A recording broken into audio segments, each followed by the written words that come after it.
Hello and welcome back to Cooking with Debbie Quick. Tonight I will be making Marry Me chicken for dinner, and these are all of the ingredients that you'll need. So let's get started. In my first step, I put some flour in a bowl, and now I'm going to season it with some black pepper. And you can add salt if you want, but I usually skip adding salt. And then once you get the pepper in there, just kind of mix that all together really well. I did add a lot of flour, so. Okay, and then once that's together, then you just want to coat each piece of your chicken lightly with the breading. And you want thin chicken, like cutlets like this. So if you don't buy cutlets, you can buy the regular and kind of cut it in half into cutlets, but I was able to get cutlets, and so that's what I have here. And then I'll go ahead, I'm going to do this for each piece of my chicken so that it's nicely lightly coated. And when you put it on the plate, just be sure not to stack it, because if you stack it, then the chicken will stick together and it'll lose the flour. So I'll spare you from watching me do this to all of my chicken, and we'll be right back. I have 2 pots going on the stove. One pot has water in it that I'm heating up for my linguine. And in this pot here, I'm gonna add some extra virgin olive oil, as well as a half a stick of butter, and I'm gonna let that go ahead and melt.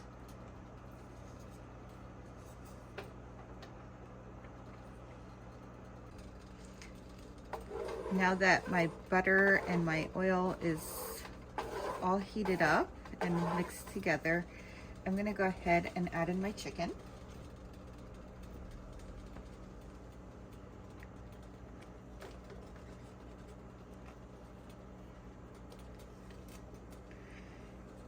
And what I will do here is I will let this cook until it's nicely lightly golden browned on one side, and then I will flip it and cook the other side. Now that my chicken has a nice golden brown on the one side, it's time to flip each piece and then do the same on the other side of each of these pieces of chicken. So we'll let this continue to cook for a few more minutes.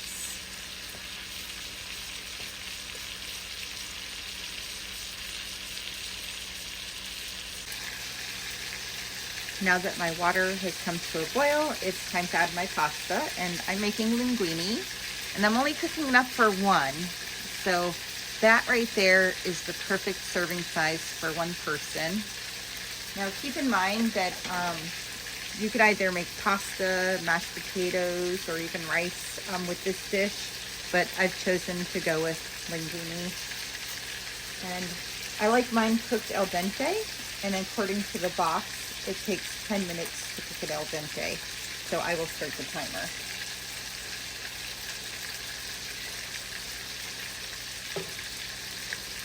Okay, so we'll let that cook, and I will stir that occasionally.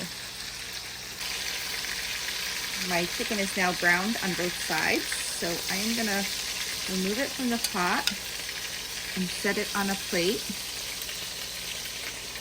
And I'm going to cover this and set this to the side for a minute. Look how good that looks. Now that my chicken is sitting to the side, I'm gonna go ahead and add some minced garlic in here. Some big spoonful. And I'll saute that up for just a minute.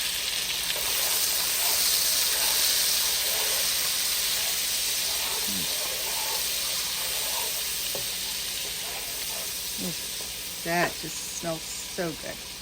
We'll let that sit for 1 minute. And then I'm gonna come in with some chicken broth.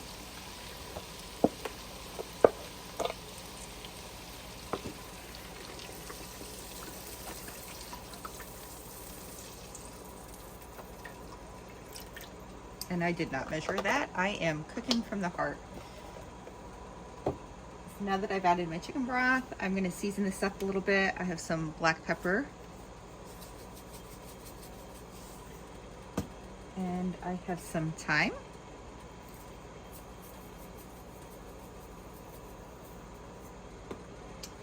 Some oregano.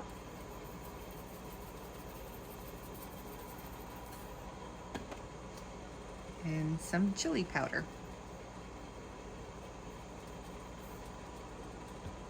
Give this a nice little mix, and I will let this heat back up. While this is heating back up, you will want to make sure to scrape the bottom of the pan and make sure that you don't leave anything behind. You get everything all mixed in really well.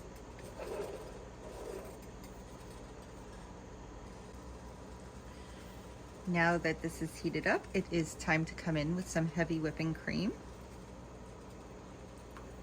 And then stir that together really well and let that heat back up again.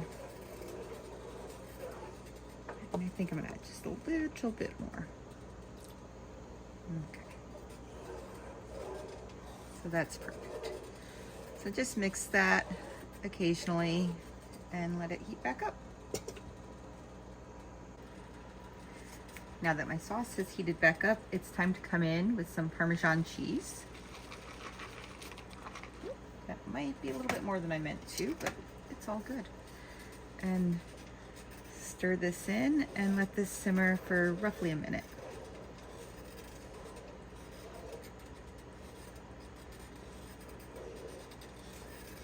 And now that you've added the cheese, you'll want to make sure to continuously stir this so that nothing sticks to the bottom of the pan.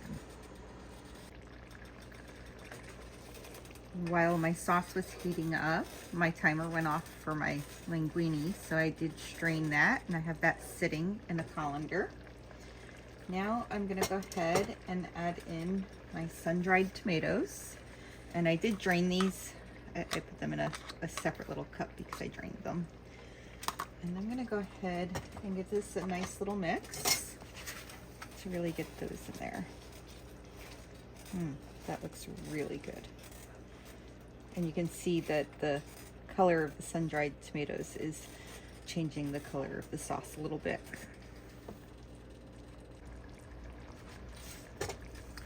Now that my sun-dried tomatoes are in there and all mixed well, it's time to come back in with my chicken. And I'm just gonna place this right over the top. And I am gonna wind up dunking it in to get some of this sauce on the chicken. And then I'll let that cook for just a few minutes so that that sauce thickens. And I will come in with my spatula and stir that so that nothing sticks to the bottom of the pan. My sauce looks like it has a nice thickness to it. And what I did was I scraped the bottom of the pan and just kept moving the chicken around so that nothing stuck to the bottom as the sauce thickened. So this is looking perfect. It's now time to remove it from the heat and serve up some dinner. I am gonna first come in with the pasta that I made.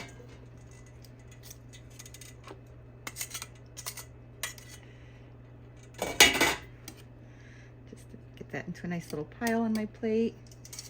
And then I have a spoon here so that I can get some of this gravy out and get some of this mixed onto my pasta and get some of those sun-dried tomatoes. And then I'll come in and I'll grab a piece of this chicken. This chicken looks so amazing. Oh, look at that. That looks so good. Maybe I'll get some of those sun-dried tomatoes right on the top there. Oh, that looks perfect. And let some of that juice just kind of spread down onto the pasta, just like that. And I'm gonna come in and season it with a little bit of basil. I meant to slice up some fresh basil, but I got distracted and I forgot. And so that's why we have these seasonings already in the cabinet. My dinner is now served and it looks absolutely amazing. I cannot wait to take a bite out of this. Thank you for following and have a wonderful evening.